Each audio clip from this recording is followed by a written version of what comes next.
Boa noite a todas, boa noite a todos. Que a paz de Jesus nos envolva hoje e sempre.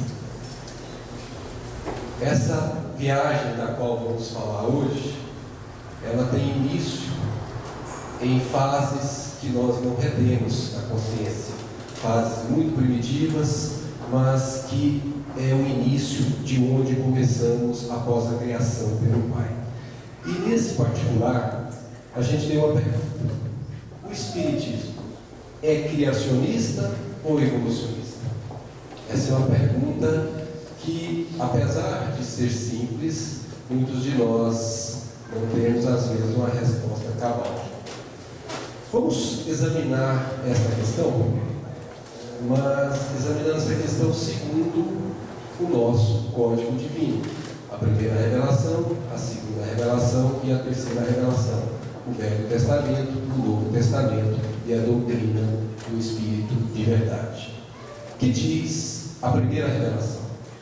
Vamos ouvir o capítulo 1 de Gênesis, versículo 1. No princípio, criou Deus os céus e a terra. Então, nós temos aqui uma informação direta, dizendo que houve criação. Disse Deus, faça-se a luz, e a luz se fez. Vamos pular a primeira revelação para a terceira. Vamos encontrar a questão 37 em O Livro dos Espíritos, em que Kardec interroga aos imortais. O universo foi criado ou existe de toda a eternidade como Deus? Então, de novo, eles vão responder: é fora de dúvida que ele não pode ter se feito a si mesmo. Se existisse um Deus, de toda a eternidade não seria obra de Deus. Então vamos encontrar que o universo foi criado segundo a terceira revelação. Ter se feito a si mesmo não seria possível, tem que ter sido feito por um Criador. E aí Kardec, já na questão 38, não tem mais dúvida, acrescenta a palavra criou. Como criou Deus o universo? Então a palavra criou, de novo, está frontalmente exposta. E eles responderão desta forma: para me servir de uma expressão corrente, dirá o Espírito que respondeu essa pergunta, pela sua vontade. Nada caracteriza melhor essa vontade onipotente do que estas belas palavras da Gênesis. Deus disse, faça-se a luz, e a luz foi feita. Nós observamos que a doutrina espírita é concatenada, ela está vinculada nas três revelações. O versículo que aqui se refere está, como nós vimos agora, em Gênesis capítulo 1, versículo de número 3. A doutrina espírita se apoia na primeira revelação para se sustentar, porque é como se fosse uma árvore. As raízes estão na primeira revelação, o caule está na segunda revelação e as suas ramagens estão na terceira revelação. Então, Kardec continua perguntando na próxima questão: poderemos conhecer o modo de formação dos mundos? Nós estamos no ano de 1857, quando essa pergunta veio à luz. Portanto, naquela época, a ciência acadêmica ainda não sabia sobre isso aqui. E eles vão responder contextualizando aquela época. Tudo o que posso a esse respeito dizer é: e que podeis compreender. É importante a gente perceber isso. E podeis compreender é que os mundos se formam pela condensação da matéria disseminada no espaço. A compreensão é proporcional à evolução do espírito, é proporcional ao aumento de conhecimento que ele vai adquirindo com as suas experiências. Naquela época, a humanidade ainda não tinha respostas para isso. Hoje, se nós formos falar da astronomia ou das geociências, nós vamos encontrar exatamente isso. Mais ou menos uns 80 anos depois que a resposta foi dada, e isso está na academia dessa forma.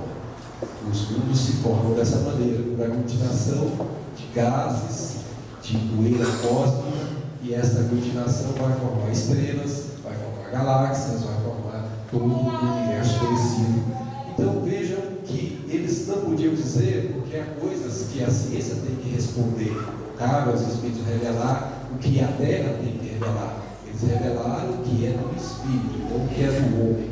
E essa resposta hoje a gente conhece. E aí a gente chegou à conclusão. Concluímos que o Espiritismo é criacionista. Está correto isso? Correto? Mas não somente criacionista. Aqui a gente começa a separar a palavra criacionismo da palavra criacionismo utilizada por algumas escolas religiosas. No atual momento dos Estados Unidos, há uma corrente de pessoas criacionistas que querem tirar o estudo da evolução das escolas, das universidades. O criacionismo que esse pessoal defende não é esse criacionismo aqui. Eles acreditam que foi criado e continua exatamente como está desde o momento da criação. E a doutrina espírita e a academia científica vão mostrar o contrário. Vamos continuar avançando. Se é evolução, o que vai dizer a primeira revelação sobre isso? De novo a Gênesis, agora o versículo 5, capítulo 1. E Deus chamou a luz dia, e às trevas noite. E foi a tarde e a manhã o primeiro dia. Ora, a palavra primeiro dia já dá uma ideia de avanço no tempo. No versículo 31, já bem à frente, está escrito: e viu Deus tudo quanto fizera, e eis que era muito bom. E foi a tarde e a manhã, o dia sexto. Então transcorreram 6 dias da linguagem simbólica para que a criação se fizesse. Vejamos que aqui, qualquer pessoa que faz uma análise lógica não se portará como um criacionista instantâneo, porque o próprio código divino da primeira revelação mostra que isto é evolutivo, porque se deu em 6 traduzidos pela maior parte dos tradutores como dia, mas a palavra que está lá no hebraico não é dia, é período.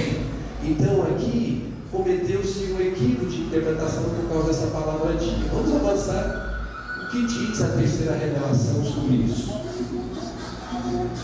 O que diz a ciência acadêmica sobre isso? A astronomia, a geologia, a cosmologia, a cosmogânica, enfim, as ciências que exploram este assunto. Olha, antes disso a gente vai lembrar que no dia 18 de abril de 1857 foi um dia importantíssimo. Foram colocados à venda nas livrarias de Paris 1.250 exemplares do livro chamado O Livro dos Espíritos, de autoria de Allan Kardec. Esse livro, na época, tinha 501 questões. Era a primeira versão do Livro dos Espíritos atual. 1857, 1.250 livros, Paris. Era uma manhã final de primavera chuvosa. Aqui, nesse livro, a gente tem o estudo da evolução do Espírito. Se a gente consultar esse livro, se a gente colocar-se à disposição, com boa vontade, para compreender, nós vamos ver aí que Kardec falará sobre a evolução do Espírito. Mas olha que coincidência entre aspas. 17 meses depois, aproximadamente, no dia 24 de novembro de 1859, foram colocados à venda nas livrarias de Londres 1.250 exemplares do livro A Origem das Espécies, de Charles Darwin. Veja que interessante. 1250, 1859, Londres. Paris representava a cidade das luzes e Londres a cidade da razão.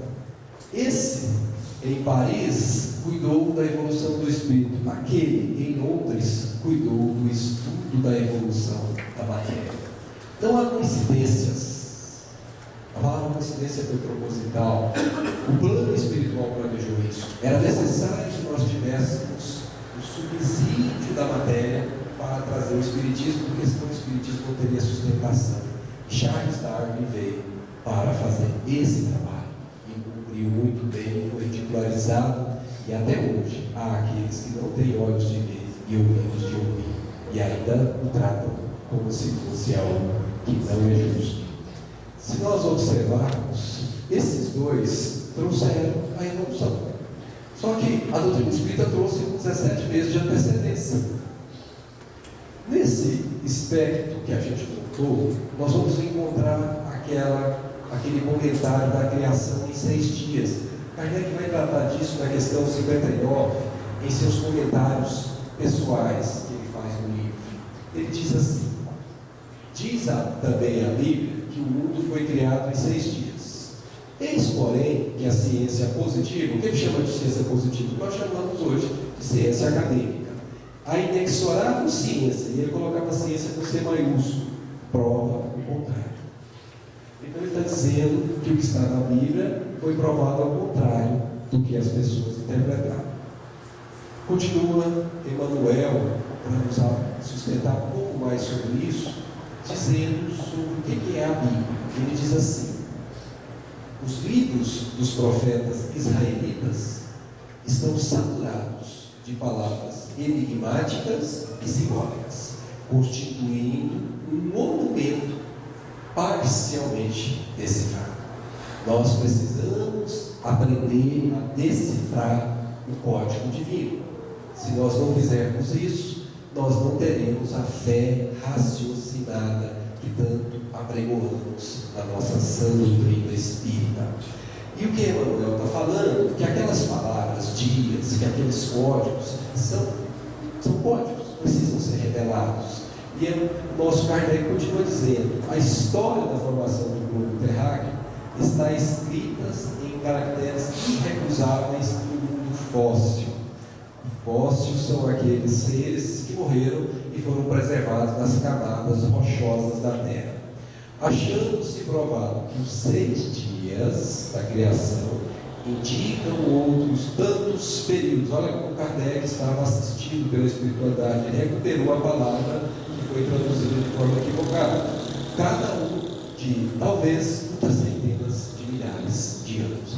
Naquela época, nós não tínhamos ainda o inglês Patterson, porque ele só surgiu na Terra em 1954, quando ele demonstrou matematicamente, provou de forma inequívoca que a Terra tem 4,58 bilhões de anos. Portanto, Kardec não tinha como quantificar, mas olha a capacidade de percepção, centenas de milhares de anos.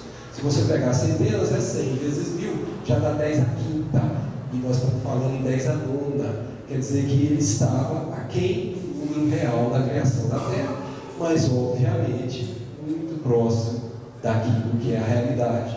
Porque as pessoas da época de Kardec acreditavam que a idade da Terra era a idade do dilúvio. Era assim que as pessoas acreditavam. Nós, naquela época, achávamos que não tinha mais do que 4.000 anos no nosso planeta, quando hoje nós sabemos que tem 4,56 bilhões de anos. Então, 6 dias, na verdade, é a evolução do tempo geológico. Como geólogo, eu poderia demonstrar para vocês aqui cada período geológico, desde o pré-cambriano até o Fanerozoico, passando por todas aquelas épocas do Fanerozoico, cada um desses 6 dias sendo demonstrado geologicamente, sem equívocos. E Kardec diz isso. Fóssil. Nós temos aqui um fóssil que viveu aí há 540 milhões de anos. A gente estuda isso todo dia. Todo dia a gente faz isso na academia. Aqui um fóssil de um inseto preservado em um argilito. Aqui outro inseto preservado em um argilito. Fósseis que têm 400, 500 milhões de anos, esses que estão assim expostos. Fóssil de dos nossos mais importantes seres que habitaram os mares. Está aí o tubarão, como sendo bem mais antigo do que a gente conhece. Fósseis como esse que a gente tem aqui mesmo no Brasil. Quem conhece Perolândia, indo para a nossa Jataí, no sudoeste goiano, tem lá um jazigo fossilífero exatamente com esse fóssil aí. Nós temos uma construção muito clara na ciência acadêmica que mostra, desde a criação da Terra, 4,6 bilhões de anos aproximado, até o aparecimento do primeiro ser vivo aqui por volta de 3,8 bilhões de anos, e caminhando, passando pelos moluscos, pelos peixes, pelas plantas, pelos répteis, pelos mamíferos, até chegar à idade dos mamíferos, muito recentemente, há pouco mais de 20 milhões de anos. E a gente passa a ter o primeiro registro do homem na Terra, somente por volta aqui de alguns 3 milhões de anos. E o aparecimento do homem, que é reconhecido pela paleontologia, está aqui por volta de 1,6 milhões de anos. o que significa que nós, seres humanos, somos muito recentes neste planeta. Esse processo evolutivo precisou se fazer todinho para construir esse corpo que hoje nós utilizamos e que se permite habitar um espírito com E maiúsculo. Essas são imagens da chamada Lucy, que foi encontrada na Etiópia. 3,6 milhões de anos foi datado essas pegadas. Portanto, aqui transitou um ser que é o nosso ancestral mais antigo que se conhece, que eles deram o nome para ela de Lucy. Mas nós passamos por todas as etapas. Já fomos Homo habilis, erectus, já fomos Neandertal, já fomos Homo sapiens, e hoje nós somos Homo sapiens sapiens. Tem uma diferença. Homo sapiens é o homem que sabe. Homo sapiens sapiens é o homem que sabe, tem consciência de si mesmo.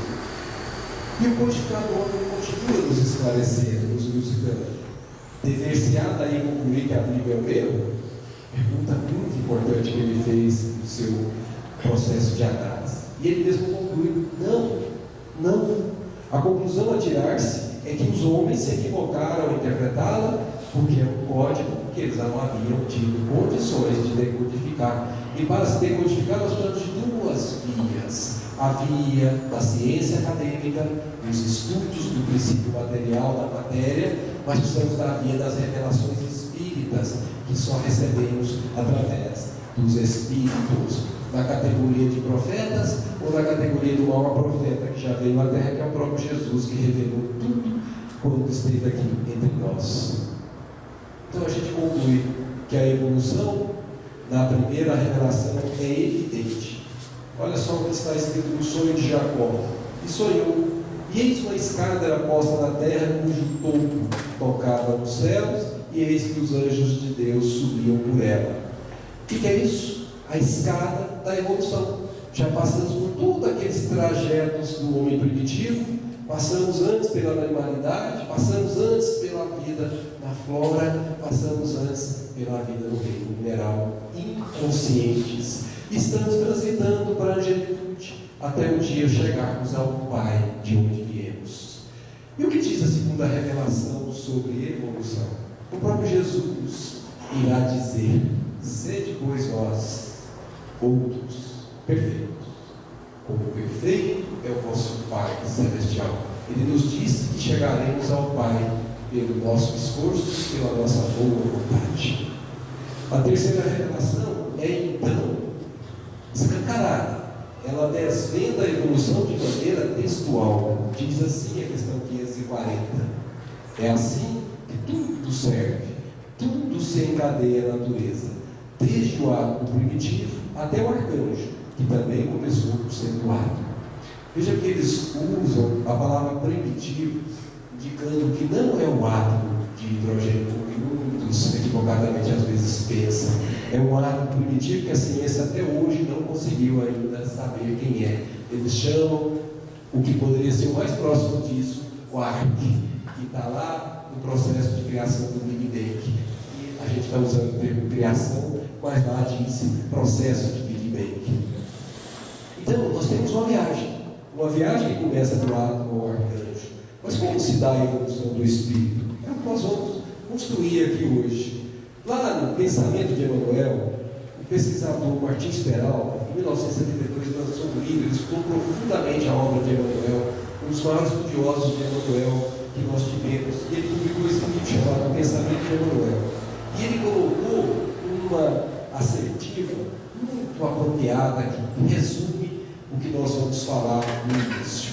Ele diz: na fase preambular, no começo, lá nos processos introdutórios, a onda luminosa, que é sinônimo de princípio espiritual, de princípio inteligente, que mais tarde será espírito, com E maiúsculo, ser inteligente, vai sendo envolvida com energia divina em fluidos pesados. Perde sua luminosidade, condensa-se no reino mineral. O que Emmanuel, nessa sumarização de Martins Peralta, está dizendo? Que nós somos luz na origem, fomos criados simples e ignorantes e somos filhos da luz. O Pai é a luz. Jesus disse: eu sou a luz do mundo, quem me segue jamais andará em trevas, mas terá mude os seus caminhos. E nós, quando começamos a caminhada, somos envolvidos naquilo que é espiritual por aquilo que é material. É como se quando nós fôssemos encarnar, nós fôssemos envolvidos com o corpo espiritual. Só que aqui é o princípio de tudo, são fluidos muito pesados que envolvem esse princípio espiritual. Mas esse princípio espiritual é quem tem a ascendência sobre esses fluidos. Então há uma escada de Jacó assim da evolução. A gente começa aqui na inércia, onde o mineral vai se fazendo. A gente tem minerais que são simplesmente lindos. As suas formas de cristalização são formas muito bem definidas. Os ângulos de cada um daqueles retículos é muito bem definido. E quem é que define essas leis? Isso tudo é concebido a partir do princípio espiritual. Sem o princípio espiritual, esses átomos não estariam organizados. Mas é preciso que o princípio espiritual passe uma fase aqui, para depois ascender para uma outra fase do reino vegetal, onde vai prevalecer o tropismo. Se aqui era inércia, não havia movimento algum, aqui já há movimento. Por exemplo, o fototropismo pode ser percebido no girassol, quando de manhã ele está virado para o sol e vai ao longo do dia acompanhando o sol até o pôr do sol, mostrando um movimento fototropismo. E esse movimento é um movimento que é de atração, uma atração que não tem vontade própria, obedece a uma inércia que é chamada de tropismo ou de irritabilidade pelos biólogos. Mas esse tempo de permanência do princípio espiritual para absorver, para adquirir as necessárias condições para um dia ele se transformar em espírito com E maiúsculo, cessa depois que ele absorve tudo que tem aí. E ele migra então para o reino animal, onde ele vai desenvolver o instinto que a maior parte de nós guarda com muita força ainda, e que vamos perdendo à medida que vamos evoluindo. Esse instinto é a inteligência já não raciocinada. Tem Kardec a oportunidade de dizer no capítulo 1 da Gênesis, que é a solicitude de Deus atuando na criatura. Por isso que o instinto não falha, o instinto é sempre certo. Quando a gente segue o instinto, a gente sobrevive. Por exemplo, quando a gente nasce, a gente não pergunta para a mamãe: mamãe, posso mamar? A gente já vai com a boca sedenta do leite lá no seio materno, porque isso é da natureza animal que nós temos em nós ainda, que foi conquistada nessa etapa evolutiva. Tudo isso aí, esses 3 estágios, é como se fosse para o espírito o equivalente para uma gravidez. É como se nós estivéssemos formando o embrião do espírito. Aqui nós estamos fazendo o que se chama preparando o espírito para ver a luz, preparando o espírito para ter consciência de si mesmo, preparando o espírito para ter pensamento contínuo. Porque o animal, ele tem inteligência, mas a inteligência dele é fragmentária, ele não consegue um pensamento contínuo. O animal, se você coloca, na sua grande maioria, pouquíssimas exceções, um espelho à frente dele, ele acha que é outro ser, ele não se reconhece. Mas quando a criatura sai desse processo gestatório, do princípio espiritual, para que ele nasça como espírito, ele vai transitar naquilo que nós chamamos de homem primitivo, que é aquela fase onde vai ser desenvolvida a inteligência que nos separa dos reinos anteriores.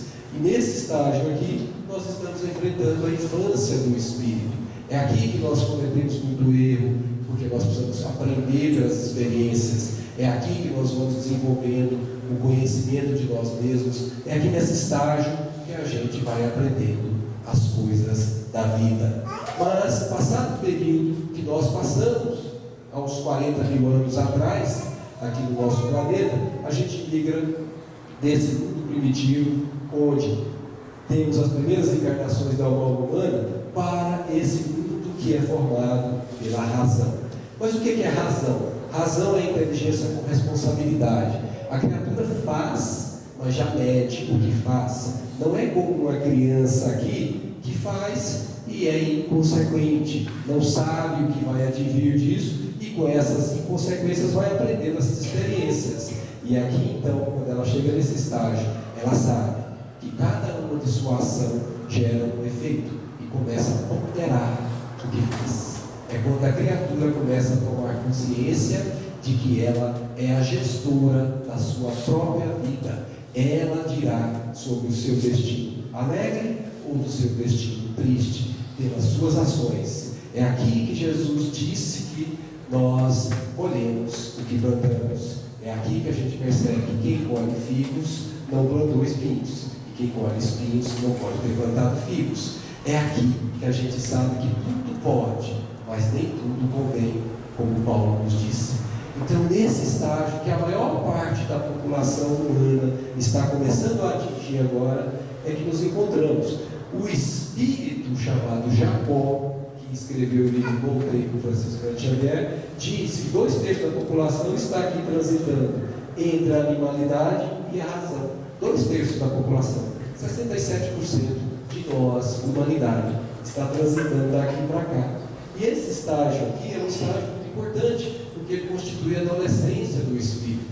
É aquela fase que a gente sabe direito o que quer. Você pergunta para o menino em casa, ele está com 16 anos, o que ele quer fazer. Ele não sabe se quer fazer direito, daqui a pouco ele quer fazer medicina, daqui a pouco ele quer fazer pedagogia. Olha, tudo a ver, né? Ele vai de um lado para o outro. Tem hora que ele fala, quando a gente pede para ser submetido a provas, desce no mundo espiritual e nasce uma família, por exemplo, problemática, e a gente promete lá em cima que vai se aturar um ao outro, sem se separar. E chega aqui embaixo, como esquenta, que a gente às vezes não compensa aquilo que a gente prometeu em cima, a gente mesmo, e acima de tudo aos nossos benfeitores. Nesse mundo ainda domina o mal, ainda há prevalência do mal. Quando alguém faz o bem, chama atenção, porque o bem ainda não é a normalidade.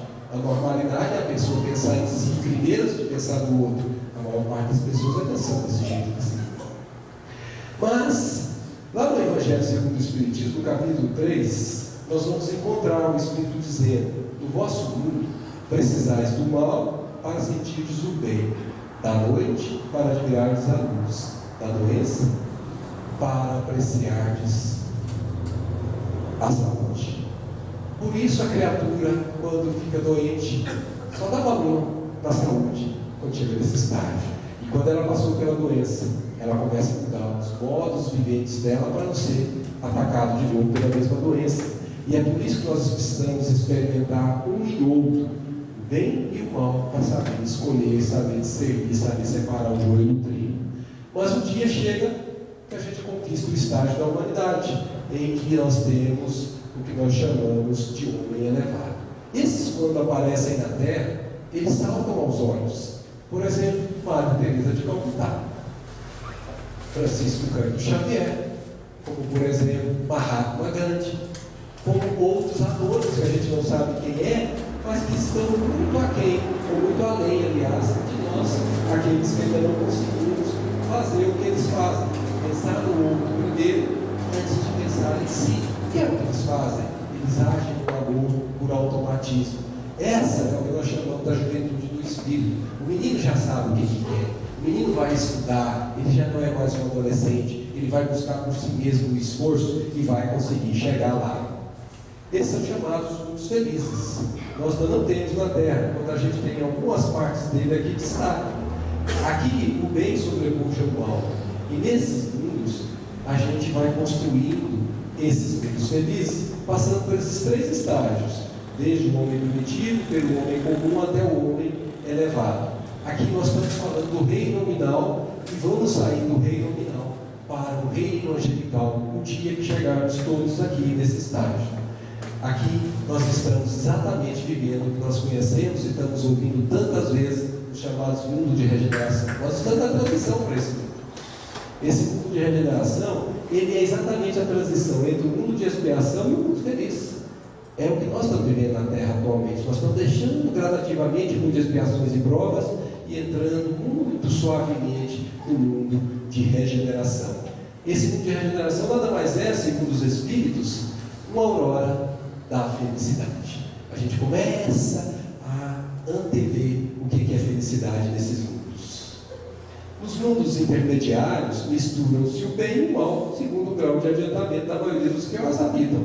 Então, quando a gente vê a prevalência do mal, já dá para desconfiar que ainda tem uma prevalência de habitantes ainda nesse estágio do homem primitivo, em que prevalece a inteligência pensando em si mesmo e formando os mundos primitivos. Nós ainda temos na Terra parte do mundo primitivo. Basta a gente olhar algumas tribos na Ásia ou na Amazônia. Mas devagarzinho a criatura vai conquistando a razão, chegando ao estágio de homem comum, conseguindo atingir o mundo de expiações e provas, para depois um dia atingir o homem elevado, a humanidade, os mundos felizes. Essa é a trajetória evolutiva que se chama curso de regeneração. E o mal vai sendo gradativamente substituído pelo bem nessa trajetória que nós estamos todos aqui vivendo. A aurora da felicidade vai se fazendo, mas gradativamente, como o nascer de um dia. Mas chega um dia que conquistamos esse estágio, angelitude. Aqui nós temos a madureza do Espírito. Aqui nós atingimos a condição de espíritos crísticos, como Jesus. Aqui são os mundos celestes ou divinos. Aqui é a habitação de espíritos depurados, que não tem mais o depurado, onde exclusivamente reina o bem, não há nem traços de mal. Aqui, por enquanto, é inabordável para nós. Nós não temos nem condição de alcançar isso. Então, a viagem é essa, do átomo ao arcanjo. É uma viagem longa que nós estamos fazendo há pelo menos bilhões de anos. A jornada do Espírito, todavia, não se realiza só aqui no plano material. Ela se realiza também no plano espiritual. Foi Jesus que nos disse isso, está anotado por João no capítulo 3, versículo 6. O que é nascido da carne é carne. O que é nascido do Espírito é Espírito. O que quer dizer ele com isso? Que nós temos, obviamente, a vivência da carne, quando nós produzimos um corpo, para o Espírito a apropriar-se dele e habitá-lo. Não te admires de eu te haver dito, continuou Jesus, necessário nos é nascer de novo. O que ele está dizendo? Que a reencarnação é uma lei para chegarmos a atingir o reino de Deus que ele nos prometeu. E esse reino de Deus que ele nos prometeu se faz dentro de nós. Aqui nós temos essa construção que é fácil de entender como é que funciona isso. Nós temos a dimensão física, onde nós nos encontramos agora. Se alguém tem dúvida que está na dimensão física, é só passar a mão onde está. Se a mão atravessar, eu vou dizer que você não está mais na dimensão física, você está na dimensão espiritual, porque tem alguns irmãos nossos que não sabem desencarnar. É fácil perceber isso. É só passar a mão. Não tem nada de problema, estar lá ou estar aqui, tanto faz. Na dimensão espiritual é quando a gente não tem um corpo de carne, essa é a única diferença. Além de, obviamente, algumas potencialidades que nós passamos a ter. O fato é que nós estamos aqui durante um período da dimensão espiritual e os nossos pais nos prometeram nos receber. E eles vão fornecer para nós um corpo. E aí vai se processar durante 9 meses uma gravidez em que o Espírito vai se materializando neste corpo que foi proporcionado pelos pais, que são, portanto, co-criadores de Deus nesse processo. Chegando aqui na Terra, nós passaremos uma temporada, que pode ser de alguns segundos, como pode ser de mais de uma centena de anos. Depende do que nós programamos no plano espiritual. O fato é que nós vamos sair daqui com um programa espiritual para cumprir e vamos colocá-lo aqui em prática, como se fôssemos para uma escola. Estudamos e viremos aqui para a escola para fazer a prova. Detalhe, não podemos consultar. A única consulta possível nessa prova é a prece. É um pedido de amparo do mais alto para que nos sustente os testemunhos muito difíceis que muitas vezes nós precisamos passar. Chega um momento, cumprindo ou não a prova, chegando lá com o boletim azul ou com o boletim cheio de nota vermelha, nós vamos ter que voltar. Vamos ter que fazer a desencarnação. Veja que é um processo natural. Vamos desencarnar, chega do lado de lá, passa uma temporada lá, faz reavaliação de onde acertou, de onde errou, projeta novos planos, pede a bênção do benfeitor e do Pai Celestial e torna a voltar. Faz tudo de novo, passa uma nova temporada, devolve o que da terra veio, que é o corpo, e volta para o plano espiritual. De novo, faz a recapitulação. E assim, no contínuo, nós vamos adquirindo experiências e vamos evoluindo na sequência da escada de Jacó. Por isso que André Luiz chamou o seu livro de evolução em 2 mundos. Na verdade, não é naquele plano horizontal essa evolução, é no plano inclinado, e esse plano inclinado é um processo palingenético, como os gregos chamavam antes de Jesus. E nós passamos nesse processo da dimensão espiritual para a dimensão física, atravessando todos esses estágios. Ao longo de um tempo, a gente passa por mundos primitivos, por mundos de expiação e prova, por mundo de regeneração, que nós estamos começando a chegar, e pelos mundos felizes ou ditosos. Isso é um pontinho reencarnatório, é o chamado palingenético processo. E Jesus, em João, lá no capítulo 8, versículo 32, diz: conhecereis a verdade, e a verdade vos libertará. Quem é que nos liberta? A verdade. E para conhecer a verdade não há como não fazer processo reencarnatório, porque o aprendizado é gradual. Chega um dia que nós aprendemos tudo que essa escola da matéria pode conhecer o Espírito, e nós nos libertamos dela e nos tornamos espíritos puros. Tudo que essa escola podia ensinar, nós aprendemos e passamos a habitar mundos celestiais. E aí, quando nós nos tornamos co-criadores em planos maiores, como é Jesus Cristo responsável pelo planeta Terra. Mas a viagem do Espírito, apesar de ser clara como isso, é na verdade uma viagem de amor, e foi o próprio Jesus Cristo que nos ensinou isso. Está registrado no capítulo 22 de Mateus, versículos 37 a 40, as suas palavras em resposta ao nosso Nicodemos, que o inquiria na calada da noite. Amarás o Senhor teu Deus de todo o teu coração, de toda a tua alma, de todo o teu espírito, de todo o teu entendimento. Alguns sintetizam isso como sobretudo. Este é o maior e o primeiro mandamento. E aqui tem o segundo, semelhante a esse: amarás o teu próximo como a ti mesmo. E Jesus continua dizendo: toda a lei e os profetas se acham contidos nesses dois mandamentos. Ele disse: toda a lei e os profetas que vieram antes dele estão encerrados, estão contidos, estão incluídos nesses dois mandamentos. Que na verdade, a gente, se aplicasse essa lei, nós não precisaríamos fazer mais nada. Se nós aprendêssemos a amar de uma só vez, nós já teríamos atingido o processo evolutivo. Mas o processo de amar também é aprendido na evolução ao longo da vida. Mas o problema é que isso é mandamento, isso não é convite, não é convocação.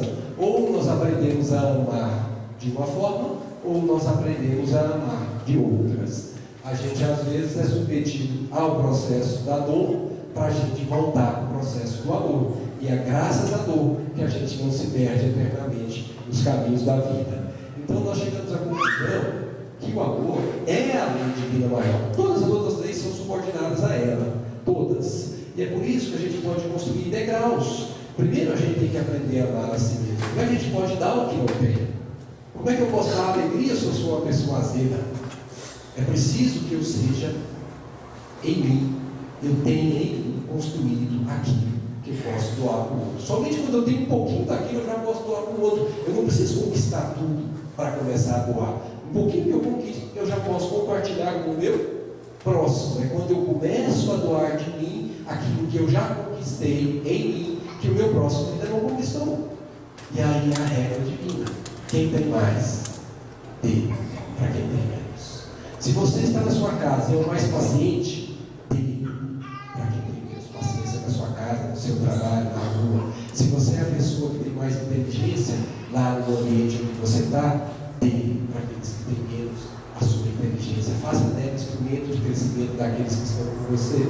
Se você é aquele que tem mais condições financeiras, auxilie aqueles que não têm as mesmas condições financeiras. Isso é amor ao próximo. É dar de si o que já está em si. Mas um dia chega que a gente atinge o amor a Deus. E esse amor se elabora de dentro para fora. O reino de Deus não está nas aparências externas. O reino de Deus, diz Jesus, está dentro de nós. E é por isso que ninguém fará a evolução por nós. Nós teremos que acordar um dia, como acordou aquele filho pródigo que disse: Pai, peguei contra o céu e diante de ti, já não sou mais digno de ser chamado teu filho. Vai voltar para o Pai quando a pessoa acorda para a realidade essencial da vida, e o Pai nos aceitará como nos aceitou aquele Pai da parada, de forma generosa, de forma alegre.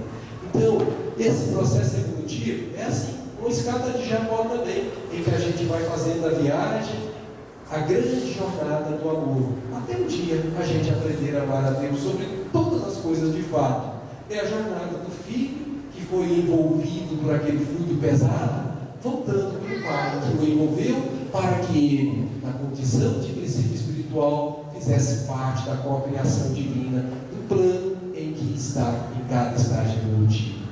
Mas a gente precisa refletir, porque não adianta ficar falando essas coisas todas, tentar fazer-nos compreender isso, se isso não fizer sentido para nós.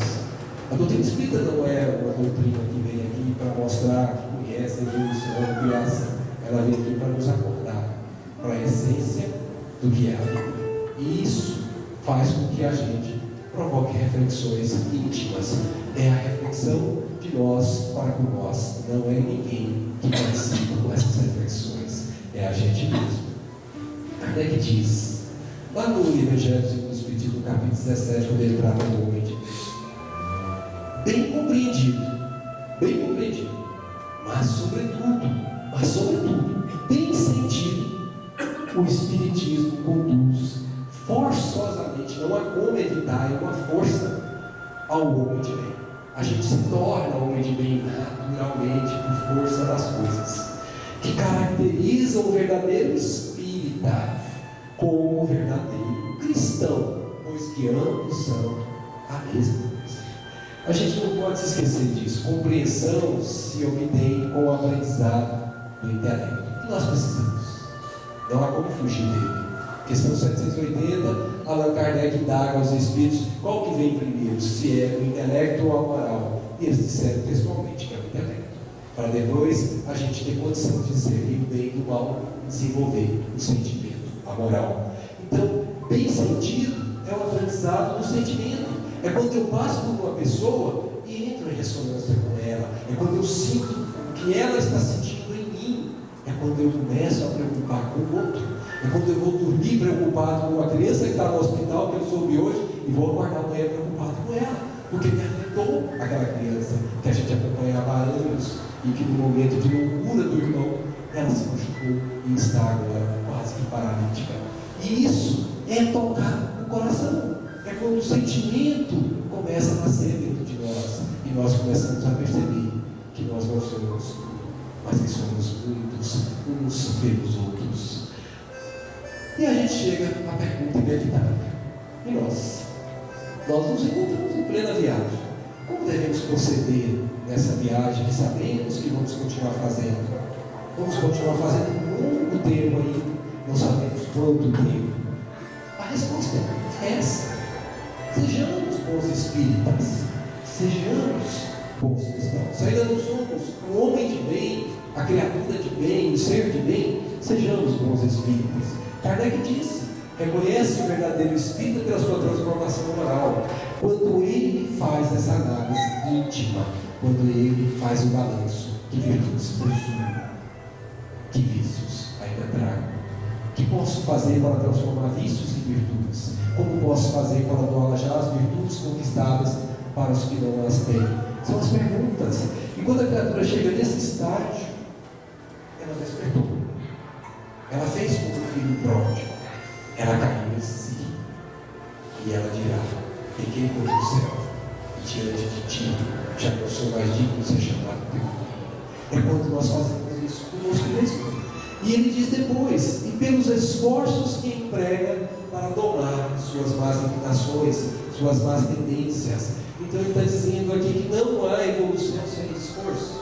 Não teremos chegada do lado de lá, e tudo se resolve por efeito de uma varinha mágica. Não, chegaremos do lado de lá exatamente como fizemos do lado de cá. Não carregaremos nada do que não sejam os tesouros que nós conquistamos dentro de nós, aqueles que atrasam a prova. Esforços levam a gente a agir em outra direção daquele que busca apenas a felicidade ociosa. Domar exige resistência moral para não cair nas tentações do mundo. Vigiai e orai, para que não entreis em tentação, disse Jesus. E isso porque nós trazemos más tendências dentro de nós. Cada um de nós sabe das suas. E elas, na oportunidade própria, afloram. E quando afloram, nós estamos passando pela prova. E passar pela prova exige resistência moral. E é quando nós estamos trabalhando em nós mesmos. Já despertamos e estamos trabalhando em nós mesmos. Quem quiser aproximar-se da perfeição moral, já nesta vida, deve estipar, arrancar do seu coração todo o sentimento de egoísmo, disseram os Espíritos a Kardec na questão 913. É quando a gente começa a trabalhar para o próximo, já não mais só para nós, mas também para o próximo. Olha o que disse o apóstolo João na sua carta universal: pois quem não ama a seu irmão ao qual viu, como pode amar a Deus a quem não viu? É condição sine qua non, não veremos Deus se não amarmos o próximo como a nós mesmos. Se queres vida após mim, disse Jesus, negue-se a si mesmo, tome a sua cruz e siga-me. Em verdade, vos digo, disse Jesus, que quando fizeste a destes meus pequeninos irmãos, a mim mesmo fizestes. Ele está dizendo aqui fora da caridade, não há salvação. E para encerrar com ele, o nosso mestre, aquele no qual devemos ter como guia e como modelo todas as nossas ações, todos os nossos pensamentos e palavras, e principalmente em todos os nossos sentimentos, ele nos deixou uma única frase pouco antes de nos deixar. Ele juntou os seus apóstolos e registrou essa frase, que foi um pedido de Jesus a nós todos, representados por aqueles apóstolos. É tão profundo isso, que perguntaram a Chico Xavier se ele pudesse eleger no Evangelho uma frase que ele colocasse como uma frase máxima para ele, elegeu essa. Ele disse que se tivesse autoridade, se ele pudesse, ele colocaria em cada entrada de cada aldeia, de cada vila, de cada cidade, de cada metrópole, esta frase de Jesus: amai-vos uns aos outros, como eu vos amei. Muita paz e muito obrigado a todos.